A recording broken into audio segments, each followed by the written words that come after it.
এই পৌষ মাসের দিনে দেখবেন মেলা কুকুরের বাচ্চা হয়, হয় না? হয়তো পৌষ মাসে হয়তো তেমন সময় এই একই মায়ের পেটে তিনটে বাচ্চা হয়েছে, কালো কুচকুচে রং, বুঝতে পারছেন? তিনটি কালো, একই মায়ের পেটে বাচ্চা তিনটে কালো হয়েছে। তা গ্রামে ধরুন আপনাদের এই মৎস্য চলছে, আর এমন সময় ভোজ বাড়িও একটা হয়েছে, কোনো একটা মানুষ মারা গিয়েছে, তার কাজকর্ম হবে, তো ভোজ চলছে। গ্রামে অনেক জায়গায় নিমন্ত্রণ দিয়েছে, এবার আসা যাওয়া লোক করছে, মনে করুন একবারে সাঁওতার বাস স্ট্যান্ডে নেমে চলে আসছে কুমড়াই গ্রামে। এরা তিনজন বসে বসে বলছে, ভাই মাঠের ধারে কি ব্যাপার বলতো, এই কুমড়ায় লোক যেছে আর আসছে, কি ব্যাপার? তা বড় দাদা বলছে, শোন আমি একবার পার্টি করে একটুখানি দেখে আসি কেমন আয়োজন করেছে, তারপর তোদেরকে লাস্ট নিয়ে যাবো। তা বলে বেশ ঠিক আছে। এ করেছে কি মশাই, এ টুকটুক করে গিয়েছে, দেখছে আহা হা হা ভালো ভালো বড় বড় মাছ, কাতলা মাছ ভেজে রেখে দিয়েছে, বুঝতে পারছেন? এ কোনো কিছু না তাকিয়ে গিয়ে একটা মাছের মুড়ো যেই মনে করুন মুখে করে তুলতে গিয়েছে, আর সঙ্গে সঙ্গে চেলা কাঠ পড়েছিল, ঘা কত বসিয়ে দিয়েছে, বুঝতে পারছেন? এ দেখছে সরমরা মার খেয়েছে, সারাদিন বললে হবে না, নাকি বলছেন? তাহলে এরা তো মার খেলে আমাকে তো মারটা খাওয়াইতে হবে, তাই এদেরকে আমি বলবো না, ভাই শালাদেরকে সাথে আমি দৌড়িয়ে মার খাওয়ানোর একটা ব্যবস্থা করছি। ও গিয়ে গড়া একবারে চেলা কাঠের বাড়ি বসিয়ে দিয়েছে, যেতে না যেতে সঙ্গে সঙ্গে বসিয়ে দিয়েছে। এদের কাছে গিয়ে সে কথাটা না বলছে যে আমি মার খেয়েছি, তাহলে তো এরা যাবে না। তো এরা দুজনা কালো, মায়ের পেটে বাচ্চা, মেজোটা ছোট, বলছে দাদা কেমন হইল রে, কি ব্যবস্থা দেখলি? বলছে ওরে বাপরে বাপরে বাপরে, চরম খাতির করছে। বলে খাতিরটা কি? বলে আমি যেতে না যেতে আমাকে বসিয়ে দিয়েছে। ওই যে চেলা কাঠের বাড়ি বসিয়েছে, তো আর এদের কাছে বলা হবে না যে আমাকে চেলা কাঠের বাড়ি বসিয়ে দিয়েছে। মেজো ভাইকে বলছে, ভাই তুই একবার যা দিয়ে দেখা।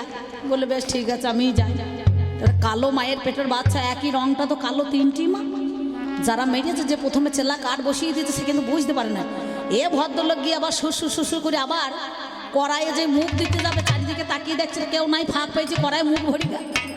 আর এক ভদ্রলোক 2 ডাবু জল গরম ছিটিয়ে দিতে গা দিয়ে, এ ক্যাই করে ঝাড়তে দৌড়িয়ে চলে গেছে ওদের কাছে। তা যে বড় দাদা মার খেয়েছে, সে তখন একে জিজ্ঞাসা করছে, ভাই তোর কেমন হইল? বলছে আমারও চরম ব্যবস্থা, যেতে না যেতে গরম দিয়ে দিয়েছে। শীতকালের দিন গরম মাল পাইয়ে গিয়েছে। ছোটটা মনে ভাবছে দাদা গিয়ে তার ওকে বসিয়ে দিয়েছে, আর মেজদা গিয়েছে কে গরম দিয়ে দিয়েছে, না জানি আমি গেলে আমার কেমন খাতির হবে। আর এই মনে ভাবছে দুজনে তুই শালা যা গেলি বুঝতে পারবি কেমন ব্যবস্থা হবে এদের। এবার ধরুন যে চেলা কাঠের বাড়ি বসিয়েছে, গরম জল ছিটিয়েছে, এ কিছুক্ষণ পরে আবার এ ভদ্রলোক চলে এসেছে, একই মায়ের পেটের বাচ্চা, তিনটি তো কালো কুচকুচে রং। যে চেলা কাঠ বসিয়েছে, গরম জল দিয়েছে, সে দেখছে শালা আবার এসেছে, তো এতে এমন বেহায়া যায়, এর লজ্জা শরম নাই। তিনজনকে বলছে, ভাই এই দেখ একবার গরম জল দিলাম, চেলা কাঠের বাড়ি বসালাম, একে ভালো করে ঘের, বাদ দরজা লাগিয়ে দে, কোনো দিকে যেন না পালাইতে পারে, বুঝতে পারছেন?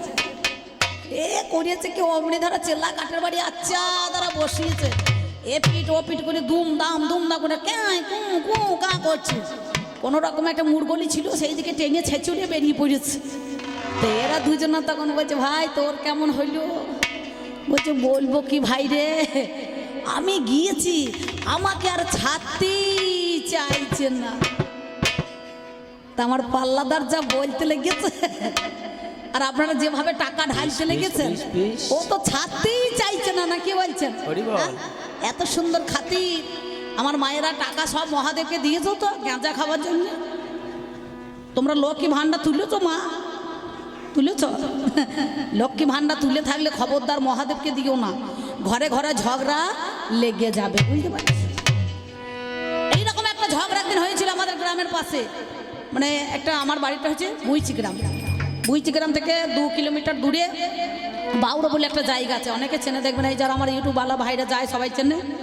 তেমন সময় ঝগড়া লেগেছে, ঝগড়া লাগতে বড় একটা গ্রামে পুকুর আছে, মধ্যেখানে গ্রামের ভেতরে কে এখন 100 গ্রাম শক্তি তেল দিয়ে দিয়েছে, দেওয়ার পর তেল দেওয়া হয়ে গেছে, আর এ বউর সঙ্গে ঝগড়া করেছে, অশান্তির গোড়া হয়েছে।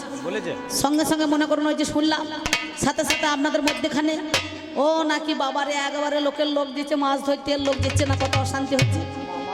সঙ্গে আপনাদের মধ্যেখানে সেই কথা আমি কিন্তু আস্তে গন্ডগোল করবেন না পালাটা ধৈর্য ধরে শুনবেন, কারণ লোক ঠকিয়ে তো টাকা কোটা নিয়ে যেতে পারি না, কমিটি মেলা টাকা বায়না করছে না, কি গো? বেশ বেশ, এই ধৈর্য ধরে শুনবেন, আমাকে আর কাল তো আর পাবেন না, রসরাজদাকে কাল পাবেন না। সেই জন্য যতক্ষণ আছি একটুখানি মন দিয়ে শুনবেন। কমিটি দাদা এসে বলছে অম্বিকা দিয়ে একটু ধৈর্য করুন, সবাই মিলে যদি আমাদেরকে ধৈর্য করিয়ে নেয় তাহলে আমরা বাঁচবো কদিন? হ্যাঁ, 2:10 ঢোল চলে এসেছে, প্রায় 2:30টার মধ্যে গান আরম্ভ হয়ে গেছে। আমার মাইকম্যান দাদা চলে এসেছে, এই ভাই দুটো চলে এসেছে, মালিক চলে এসেছে। তাহলে সব সময় যদি বলেন প্রত্যেক দিন গান থাকে, প্রত্যেক জায়গায় যদি 10-15 মিনিট করে ধৈর্য করিয়ে নেয় তাহলে আমরা বাঁচবো কদিন বলুন তো? বাঁচা যাবে? যতটুকু হওয়ার দরকার ততটুকুই হবে। তাই আমি বলবো না চূড়ান্ত সময় হয়ে যায়। আছেন যত সুদীজন সকলের কাছে আবেদন, বাজাও আমার ঢুলি, আমি পাঁচালির ছন্দে আপনাদের কাছে 2-4 কথা বলি। দাঁড়িয়ে না দাঁড়িয়ে না না, দাঁড়িয়ে না দাঁড়িয়ে না না, দাঁড়িয়ে না না, ভালোবাসলে হয় না ময়না পাখি অন্য জনা, ভালোবাসলে হয় না ময়না পাখি অন্য জনার, ভালোবাসলে হয় না ময়না পাখি অন্য জনার। ছোটবেলার পোষা ময়না, ছোটবেলার পোষা ময়না, সে শুধু আমার।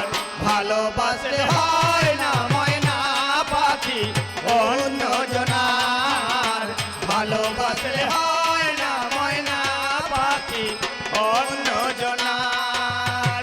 সারা জীবনে দানা একটু ভাসি দাও ভাই, একটু ভাসাও, বিদায় আমি একটু ভাসাও। খেতে,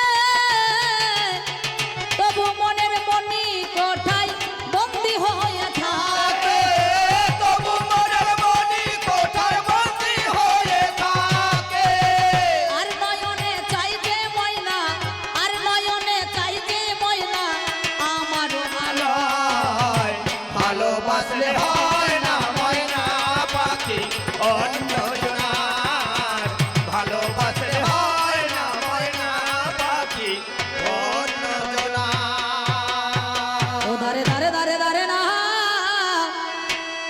দাঁড়া না না না না না না না, দাঁড়া না না না না না না না না না।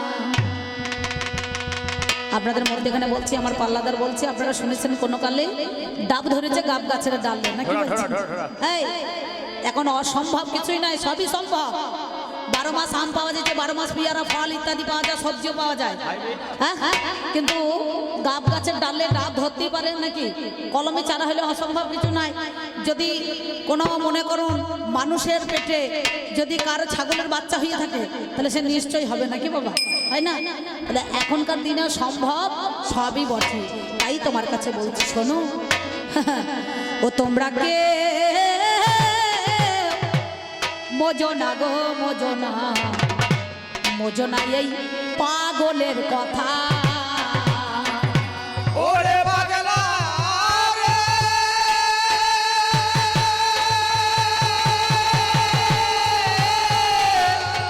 পাগলা রে,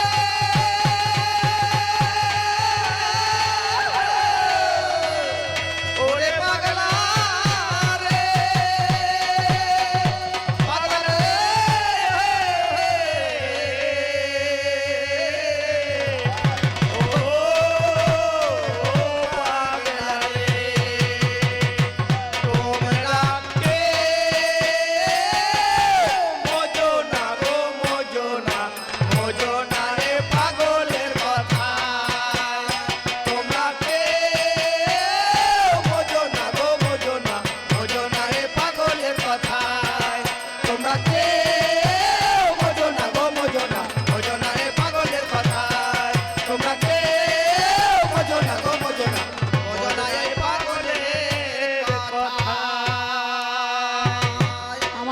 বলছি মা তোমরা কেউ মজো না, আর ভাইদেরকে বলছি তোমরা মজবেন, আর বাবাদের বলছি আপনারা মজবেন না।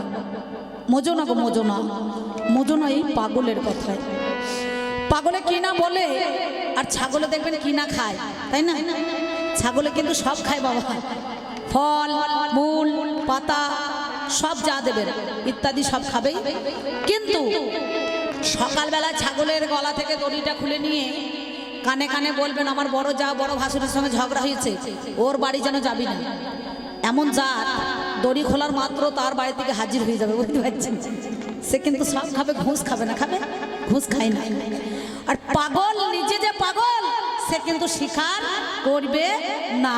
তাহলে নিজে পাগল হয়ে যায় কিন্তু সে স্বীকার করে না। কেন করে না?